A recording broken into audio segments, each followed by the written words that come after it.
Hello. Dinesh sir, एक मेरा सवाल आपसे है। हाँ सर, जी। एक दौर था 90s 20s का, जब कहा जाता था कि वायरस की फिल्म में अगर किसी फीमेल एक्टर ने काम कर लिया तो उसको एक्ट्रेस का दर्जा दे दिया जाता है, मतलब उसने सब कुछ हासिल कर लिया। और आज बोला जाता है कि मैडॉक की फिल्म में अगर किसी एक्टर ने काम कर लिया तो एक्चुअल में वो एक्टर के रूप में साबित होता है। और वामिका ने अभी जस्ट एंट्री मारी, जैसे कि पहले भी लास्ट फिल्म में था लेकिन अभी क्या। तो किस तरीके से आप ये दौर देखते हैं? मैडॉक इन दोनों छाया हुआ है और बैक टू बैक फिल्में काफी चर्चाओं में रहती है। तो वामिका के बारे में बात करें तो I think before anything else वो एक्टर है, and I think Maddock is the home for all actors. So if you have that talent, it's quite democratic and you will find your place there. और ये सिर्फ मेरी वजह से नहीं, यहाँ काफ़ी लोग बैठे हैं जो मैडॉक है. मैं यहाँ बैठा हूँ तो ऐसा लग रहा है सिर्फ मैं हूँ, जो बहुत मेहनत करते हैं कि वामिका जैसी कितनी लड़कियाँ जिनको चांस नहीं मिलता उनको हम चांस दें. बिकॉज हम भी ऐसे थे, हम आए थे, हमारा कुछ बैकग्राउंड है नहीं, लेकिन obviously we found the space here. तो आई थिंक अभी जैसे आपने बोला हमारी पिक्चरें चल रही है, बहुत बहुत इंपॉर्टेंट है, और भी बहुत सारी पिक्चरें चलें. आप हर हफ्ते थिएटर में आते रहें तो ओवरऑल बिजनेस चले, so that we can make better films, you know, we can make larger films, we can make India proud. So it's just the beginning. हमारा एक सिंपल सा थियरी है, जब हम कहानी सुनते हैं तो ये कहानी we cannot not make, बनानी है, and then we work everything out. So जब तक I think मैडम का सेंटर वो रहेगा और वहाँ हम देखेंगे नहीं और कहानी पे रहेंगे तो हम ठीक ठाक रहेंगे. Hello. Hi. This is Vartika from live Hindustan. मेरा क्वेश्चन राजकुमार राव से है. इन भूल चूक माफ, your character stuck in a healthy phase of life. Have you ever felt similar situation in your real life career? You feel stuck? Oh wow. I think when I was in school, तो all the exam days used to feel like that. यार ये कब खत्म होगा ये loop? है ना, बहुत है ना, लगता है ना ऐसा कि ये कब खत्म होगा ये.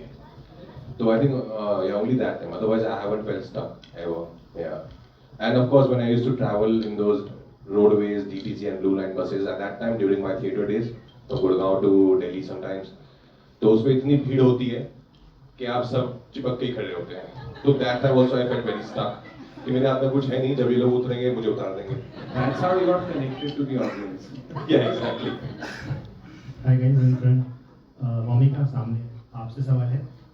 Italy brings joy and confusion in equal measure. Did you draw from any real life experiences to portray her emotional highs and lows?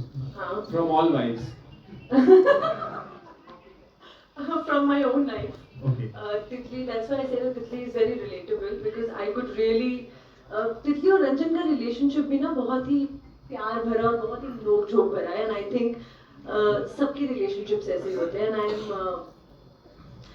आपको मानोगे नहीं, बीच बीच में जो कुछ लड़ाइयाँ और हमने कुछ एक दूसरे को रिएक्शंस दिए वो रियल लाइफ में मैंने भी किए हैं. तो मुझे कहीं और जाने की ज़रूरत नहीं थी. मेरी खुद की लाइफ से ही बहुत सारे एक्सपीरियंसेस थे जो मैंने तितली और रंजन के रिलेशनशिप में ऐसे डालने की कोशिश आपको लगता है तितली थोड़ी डोमिनेटिंग है? नहीं. हाँ. तो आप भी हो. हाँ. जैसे उन्होंने बोला कि तितली आपको सबकी बीवियों की याद दिलाएगी. तो आई थिंक सब वाइब्स आर, है ना, सबकी वाइब्स डोमिनेटिंग होती हैं.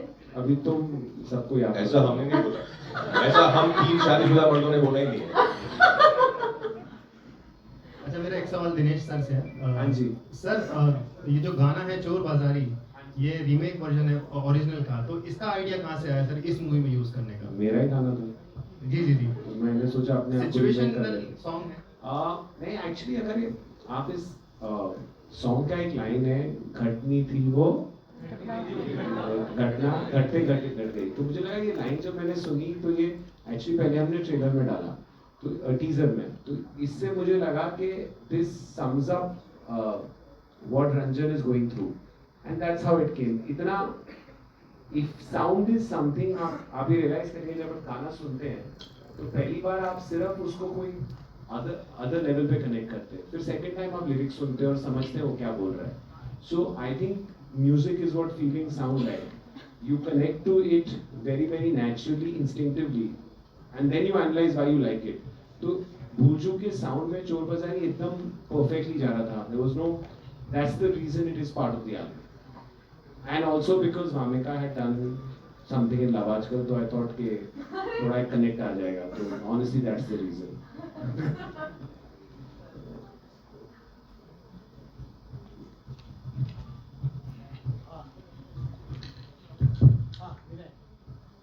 राजकुमार राव से मेरा सवाल है. जी. नाम है मेरा राजकुमार जी. मेरा सवाल आपसे ये है कि पत्रलेखा से जब आपकी शादी हुई तो जैसा मूवी में है, जैसे भसड़ इस तरह की कोई भसड़ हुई आपकी शादी के दौरान, और आपने किसी से कहा भूल चूक माफ, आप इनके घर पे जाके क्यों बसर कराते हो? और शादी में कभी मतलब कुछ ऐसी भसड़ हुई कि आपने भूल चूक माफ कहा हो किसी से? नहीं सर, टचवुड बहुत बढ़िया शादी थी. 3 दिन बहुत पार्टी की, तीनों भी वहाँ पे थे. आई थिंक तीनों कुछ पसंद तो हुई है ना, बहुत बिल्कुल नहीं. बहुत मजे. रात से तो बिल्कुल नहीं. हाँ, पीछे कुछ हुआ हो तो पता नहीं, हमारे सामने तो नहीं आया. लेकिन नहीं सर, ऐसा कभी नहीं हुआ कि कुछ भसड़ हुई या कुछ प्रॉब्लम हुई. हम लोगों ने 11 साल डेट किया, then we took this call कि let's get married, and then after 11 years you also become best friends apart from just being, you know, partners in a romantic relationship. So it's like 2 best friends, 2 lovers getting married, so it was just all fun. कुछ नहीं हुआ. मेरा सवाल वामिका से है. This is Sharikul from Zee news.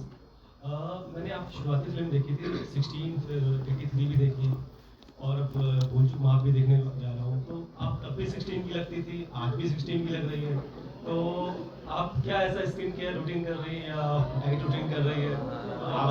आपको try करना है. करना है, जो मेरे लोकल व्यूअर्स देखेंगे तो अच्छा, वो भी आपसे सीख पाएगी. तो प्लीज स्किन केयर. मैं आपको बताऊं कि मैंने हैक जो मुझे पता चल गया है, पिछले 1-1.5 साल से मैं वर्कआउट कर रही हूँ और मैं जैसे अपना ख्याल रख रही हूँ. हैक है घर का खाना, घर का खाना और रोज सुबह उठकर वर्कआउट करना. यही है हैक. और अच्छा खाना खाएंगे तो स्किन भी अच्छी होगी, सब अच्छा रहेगा, दिमाग भी सेट रहता है थोड़ा. तो घर का खाना. हाँ जी, रोज सुबह वर्कआउट कुछ भी करो. आई थिंक आप 1 घंटा वर्कआउट करोगे, best. Hello, hi Raj, Prema this side from सक्रिय भारत न्यूज़ चैनल. फर्स्टली आपको लोग बहुत ज़्यादा पसंद करते हैं, और सेकंड मेरा क्वेश्चन ये है आपसे कि जैसे हर मूवी में आपका एक ऐसा डायलॉग आता है जिसे लोग भूलते ही नहीं है, तो इस मूवी में आपका फेवरेट डायलॉग कौन सा है जो लोगों तक एकदम पहुंचने वाला है सीधे सीधे?